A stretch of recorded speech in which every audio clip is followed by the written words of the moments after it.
पश्चिम बंगाल के संदेश खाली में कई दिन की मशक्कत के बाद शाहजहां शेख को गिरफ्तार कर लिया गया है।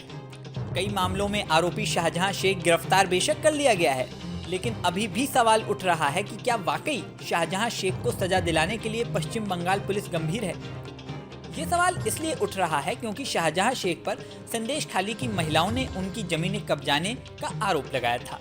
साथ ही ये आरोप लगाया था कि शाहजहां शेख के गुर्गे महिलाओं को गन पॉइंट पर उठा ले जाते थे, गलत संबंध बनाते थे और यौन शोषण करते थे। अब शाहजहां शेख के ऊपर लगी धाराओं को देखें तो मीडिया रिपोर्ट्स के अनुसार उस पर 11 धाराएं लगाई गई हैं, लेकिन एक भी धारा रेप, गैंगरेप या जमीन हड़पने की नहीं है। इससे सवाल उठता है कि क्या शाहजहां शेख के मामले में ढील बढ़ती जा रही है। लेकिन इसका कोई भी जवाब देने से पहले ये भी जान लीजिए, शाहजहां शेख पर धारा 307 लगाई गई है, यानी हत्या के प्रयास की धारा।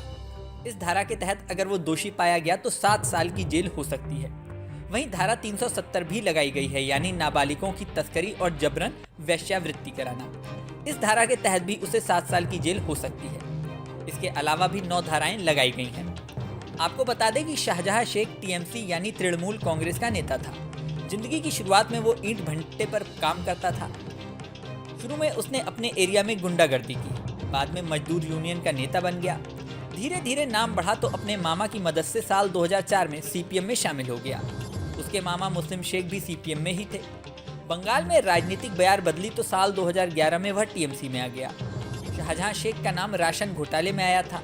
उससे पूछताछ करने 5 जनवरी को ईडी की टीम पहुंची तो टीम पर हमला कर दिया गया और शेख फरार हो गया।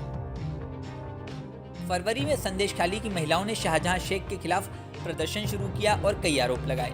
इसके बाद संदेश खाली मामले को लेकर बीजेपी और सीपीएम टीएमसी पर हमलावर हो गए। अब 55 दिन के विवाद के बाद 29 फरवरी को शाहजहां शेख को गिरफ्तार कर लिया गया। शाहजहां शेख के पॉलिटिकल ग्राफ और मुकदमों की धाराओं को देखकर ये सवाल उठ रहा है कि क्या उसे सजा होगी या मामले में निष्पक्ष जांच हो पाएगी। यहाँ आपको ये भी बता दें कि शाहजहां शेख के खिलाफ मामलों को दूसरे जिले या दूसरे राज्य में ट्रांसफर करने की याचिका भी कोलकाता हाईकोर्ट में डाली गई है। हालांकि टीएमसी शाहजहां शेख को 6 साल के लिए पार्टी से निलंबित भी कर चुकी है, लेकिन राजनीतिक जानकारों का दावा है कि अभी लोकसभा चुनाव होने हैं। बीजेपी इस मामले पर टीएमसी को घेरने की पूरी कोशिश कर रही है और टीएमसी लगातार ये संदेश देने की कोशिश कर रही है कि लोगों के सामने न्याय के मैसेज जाएं और किसी भी तरह के पॉलिटिकल नुकसान ना हो।